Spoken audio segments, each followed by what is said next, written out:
Hi friend, welcome back to the channel. Today we're going to be talking about the first and most important step that everyone needs to make if they want to lose weight. So weight loss is an energy problem, okay? When you have a lot of weight on your body, you have a surplus of energy in your body.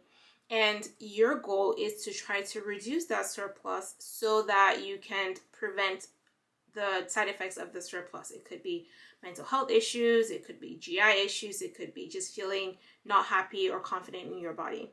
And so you have to understand how energy works in the body. Okay, so the body has four major functions when it comes to energy.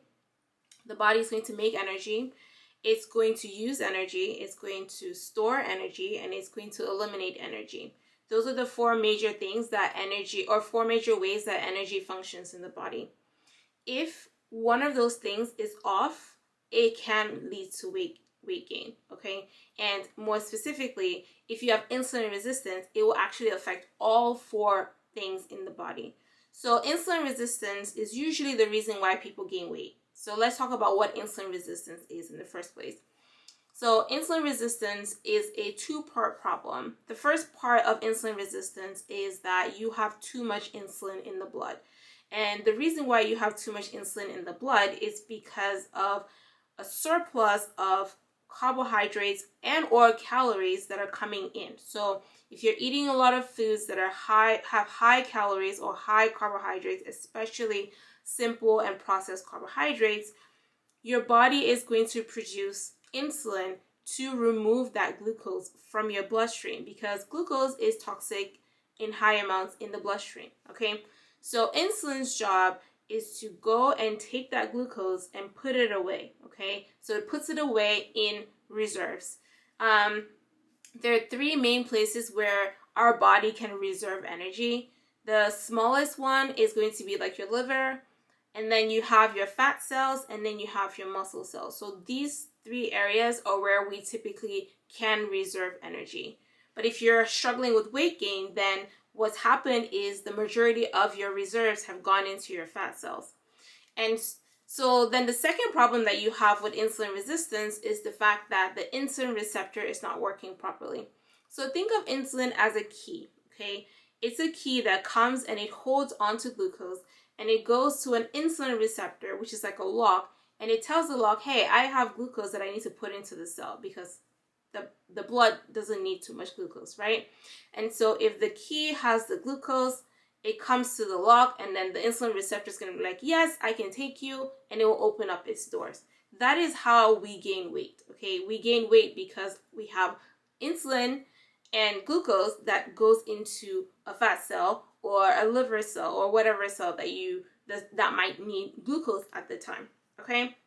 And so if all the cells in the body have had the amount of glucose that they need to function, then the leftover typically is going to be going into your fat cells, and that is how we gain weight. All right, so you cannot gain weight without some version of insulin resistance. So then the problem now arises where you want to lose the weight, right? You've decided that this is too much on my body, it's causing health problems. I don't like the way I look. I want to lose weight. And so what the biggest problem people make, or mistake people make, is that they go and try to worry about insulin, okay? Because insulin resistance is a two-part problem, they focus on the insulin component, but they should actually be focusing on the insulin receptor, okay? Because it doesn't matter how much insulin you bring down, if the gates are not able to be opened, there's no amount of glucose that's going to happen, and so you're not going to actually lose weight. So let's say that you make this mistake and you cut your calories, for example, or you do low carb, for example. Now you have low insulin in the blood, right? Low insulin in the body. That is great. And so the body's going to be like, hey, we need more glucose. We need energy in our body. Let's take it from the reserve, right? So the first place is going to be from the liver, but it's not a lot in there. And so the next place that it can actually take glucose from is going to be your fat cells. But what happens when the receptor, when the lock or the gates are closed? Then you can't tap into that glucose, right? And so what happens is that people end up with symptoms of hypoglycemia. They don't feel very good. Sometimes they get hangry, they lose energy, and their body is going to freak out and it's going to be like, oh my God, your glucose levels are low, right? Because there has to be some level of balance or homeostasis in the blood. So then you're going to have to grab something to eat. And typically when you are in that state, the food that you grab is going to be a high calorie food anyways. So you might even end up eating too much food. And then what happens? You store the excess food again somewhere. This time it may not be your fat cells because your fat cells are not working properly. So that excess food is going to go around your organs, and that's how we get visceral fat, which is probably the most dangerous type of fat that you can have. And so when you're going into weight loss and wanting to lose weight, you have to pay attention to not just insulin, but you have to pay attention to the insulin receptor, and you have to make sure that you're doing things that help that insulin receptor function properly. Okay, now I'm going to talk about one major reason why the insulin receptor doesn't work, and that reason is that you have high cortisol levels. Okay, cortisol is a stress hormone, so basically you're stressed out, bad stress. So cortisol is a stress hormone, and this hormone is a good hormone, okay? It's important for many different reasons. Without stress hormone, we wouldn't wake up in the morning, for example. So cortisol is important. However, we're not supposed to chronically have cortisol on board. So typically when we talk about cortisol, it is our fight or flight hormone. And the opposite of fight and flight is going to be rest and digest. So normally for a functioning body, for a body to be functional, we have to be in more of a rest and digest mode versus a fight or flight mode, okay? And so if you're chronically stressed, then you have chronically high levels of cortisol in your blood. And when cortisol is high, it wreaks havoc on the entire body. One of the things that it does is that it's going to cause dysfunction of your insulin receptor, all right? So it just directly goes to the insulin receptor and it blocks it, right? And it has a good reason for doing this, because in its mind, right now is not the time for fat cells or muscle cells to be growing. Right now is the time to protect the body. So what cortisol does is it's going to block the receptor from working, and any energy that comes into the body is going to get diverted towards the organs to protect the organs, because the body is going through stress, right?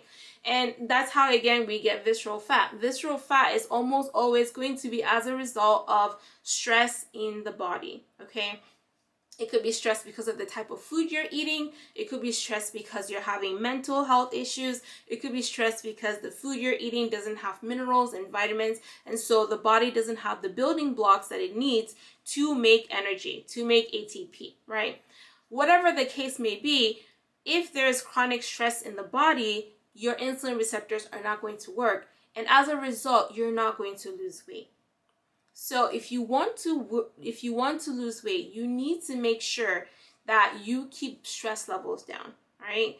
Not only because you're trying to lose weight, but on the other side, one of the major things that stress can do is stress is going to reduce your serotonin levels, right? And if your serotonin levels are low, you're going to be anxious and you're going to be depressed. Stress can also deplete your dopamine levels, which is going to make you less motivated to do the things that you need to do, like eat healthy if you're trying to lose weight. And so if you're chronically stressed, then directly it's going to affect your dopamine, and you're not going to make good choices. You're not going to eat healthy foods. You're not going to move your body, so you will not lose weight. And so the most important thing that you need to focus on when it comes to weight loss is you need to make sure that cortisol levels are under control. And you need to know all the things that are necessary for you to keep cortisol levels under control. And there's a lot of them. Some of them are nutrition, some of them are lifestyle, and some of them just have to do with your mentality or your mental health. And that is something that I help my clients with.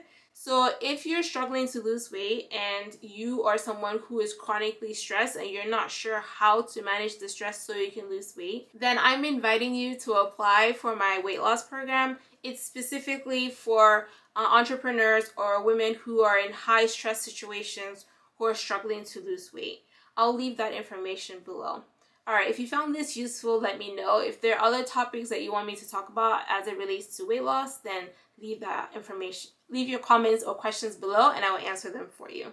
Alright, I'll see you in the next video. Bye.